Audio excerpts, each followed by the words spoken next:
Assalamualaikum warahmatullahi wabarakatuh. Baiklah, pada video kali ini saya bersama rekan saya, tepatnya dari kelompok 9, akan mempresentasikan materi kami mengenai hubungan hukum kewarisan Islam dengan hukum kewarisan nasional, yang mana merupakan tugas dari pengantar hukum keluarga Indonesia yang dibimbing oleh Ibu yang terhormat, yakni Ibu Dr. Hamda Sulfi Nadia MAG. Kami kelompok 9 yang terdiri dari 4 orang, yaitu saya sendiri, Yosi Yuristasari dengan NIM 2013010051 dan Permatasari dengan NIM 2013010056 dan Muhammad Royhan dengan NIM 2013010066. Dan yang terakhir, Miftahul Ihsan dengan NIM 2013010069. Baiklah teman-teman, kita masuk pada pembahasan yang pertama, yaitu mengenai hubungan hukum kewarisan Islam dengan hukum adat Minangkabau. Sistem hukum waris di Indonesia ada 3 jenis, yaitu hukum waris barat, hukum waris adat, dan hukum waris Islam. Hukum waris di Indonesia belum ada unifikasi karena masyarakat Indonesia terdiri dari berbagai macam etnis, agama, adat istiadat yang tunduk kepada masing-masing hukumnya. Dalam hal ini, mengenai masalah waris, masing-masing orang yang terdiri dari berbagai macam etnis, agama, dan adat istiadat tunduk kepada hukum warisnya masing-masing. Sebelum membahas mengenai hukum waris, saya akan membahas terlebih dahulu hukum perkawinan dan sistem kekerabatan, karena hukum waris adat di Indonesia dipengaruhi oleh susunan kekerabatan dan bentuk perkawinan yang dianut oleh masyarakat hukum adat yang bersangkutan. Sistem kekerabatan yang dianut oleh masyarakat Minangkabau adalah sistem kekerabatan keibuan atau matrilineal. Sistem kekerabatan matrilineal adalah sistem kekerabatan di mana anggota masyarakat adatnya menarik garis keturunan melalui satu garis perempuan atau satu garis ibu saja, baik lurus ke bawah maupun lurus ke atas, sehingga ada kepercayaan dari masyarakat ini bahwa ibulah yang berkuasa secara politis dan garis ibu inilah yang menjadi rujukan untuk menyelesaikan permasalahan di bidang perkawinan, kekeluargaan, kewarisan, ekonomi, dan sosial kemasyarakatan. Sistem perkawinan yang dianut oleh masyarakat Minangkabau adalah sistem perkawinan eksogami, semenda, di mana seorang perempuan mencari bakal suaminya dari luar klannya dengan cara dijemput dan kemudian didatangkan di rumah perempuan. Akibat dari perkawinan eksogami semenda ini adalah anak-anak yang dilahirkan akan mengikuti garis ibunya. Sistem perkawinan dan kekerabatan yang dianut oleh masyarakat Minangkabau mempengaruhi penerapan hukum waris apa yang akan dipakai untuk menyelesaikan permasalahan pembagian warisan di dalam masyarakat Minangkabau. Di dalam berbagai macam rapat, dapat disimpulkan bahwa harta pusaka tinggi seperti rumah gadang, sawah, tanah, bangunan, dan lain-lainnya yang merupakan milik leluhur menggunakan hukum waris adat Minangkabau, di mana harta pusaka tinggi tersebut dapat diwariskan kepada anak laki-laki maupun anak perempuan yang garis ibu. Namun, untuk harta pusaka tinggi tidak boleh dibagi habis kepada masing-masing ahli waris individual.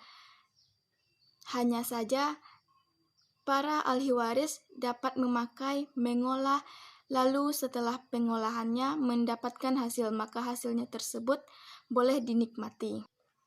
Sekian dari saya, pembahasan selanjutnya akan dilanjutkan oleh rekan saya. Saya Permatasari dengan NIM 2013010056 akan melanjutkan materi yang telah disampaikan oleh teman saya yang terdahulu, yaitu tentang hukum kewarisan dalam adat masyarakat Minangkabau. Hukum waris adat di Indonesia terdapat 3 macam sistem, yaitu sistem kewarisan kolektif, mayorat, dan individual. Untuk masyarakat Minangkabau menganut sistem kewarisan kolektif dan sistem kewarisan individual. Sistem kewarisan kolektif adalah suatu sistem kewarisan yang menghendaki agar harta waris itu tetap tidak terbagi kepada masing-masing warisnya, dan dikehendaki agar harta peninggalan dari leluhurnya tetap terjaga. Oleh karena itu, dalam sistem kewarisan ini, semua ahli waris menjadi peserta ahli waris atas harta yang ditinggalkan oleh leluhurnya. Sistem kewarisan individual adalah suatu sistem kewarisan di mana harta warisan dapat dibagi dan dapat dimiliki secara per orang.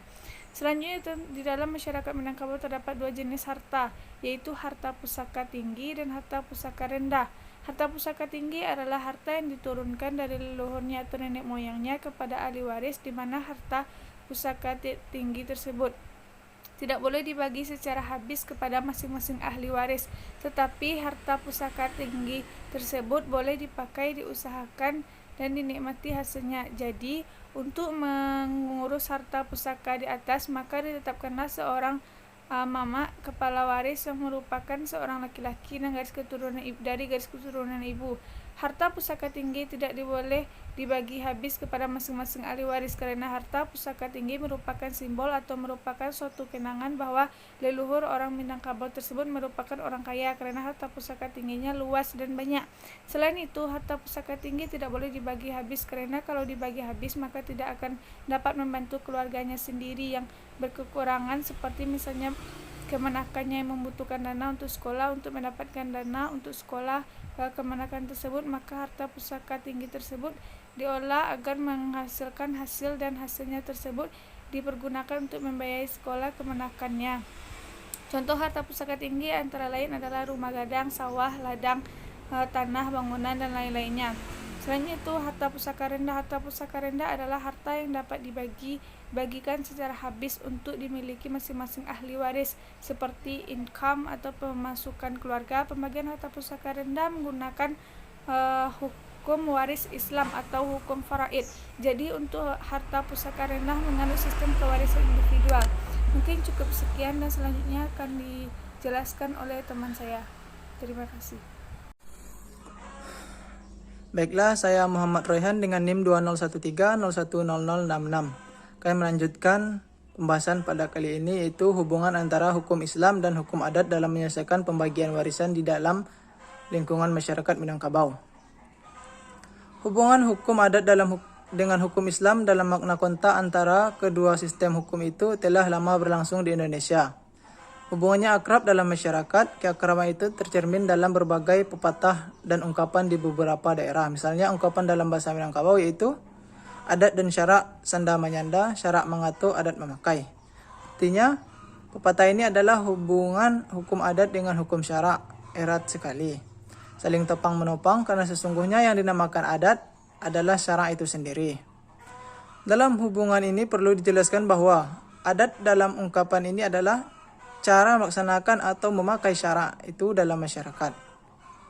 Selanjutnya, pembahasan tentang hubungan hukum kewarisan Islam dengan hukum perdata. Sistem hukum kewarisan menurut hukum perdata atau BW, menurut Kitab Undang-Undang Hukum Perdata ada dua cara untuk mendapatkan warisan itu, yaitu yang pertama sebagai ahli waris menurut undang-undang. Yang kedua, karena ditunjuk dalam surat wasiat atau testamen.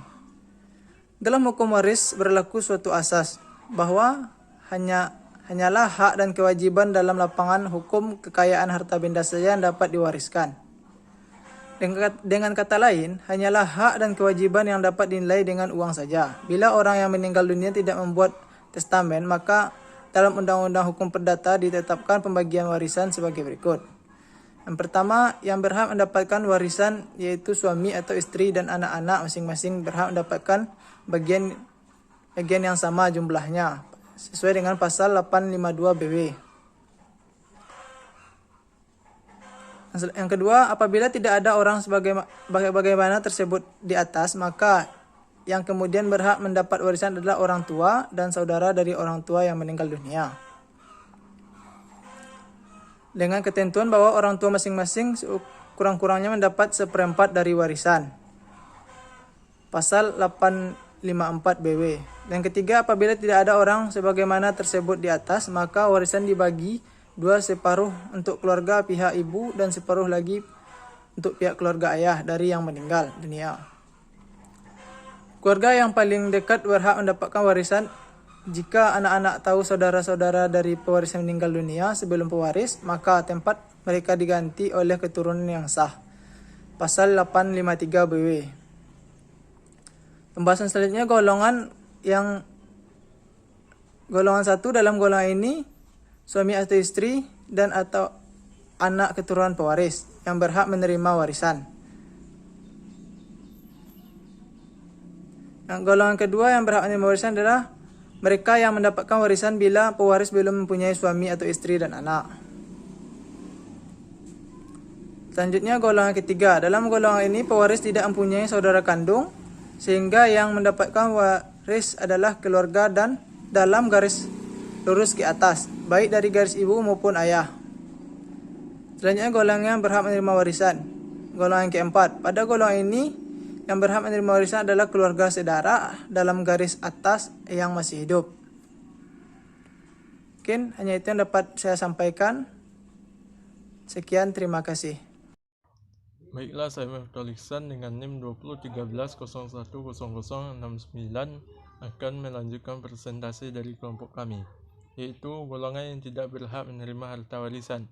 Menurut ketentuan pasal 838 KUH Perdata menyatakan bahwa yang dianggap tidak patut atau menjadi ahli waris dan karenanya tidak berhak mewarisi ialah: yang pertama, mereka yang telah dihukum karena dipersalahkan telah membunuh atau mencoba melakukan perbuatan pembunuhan terhadap si pewaris.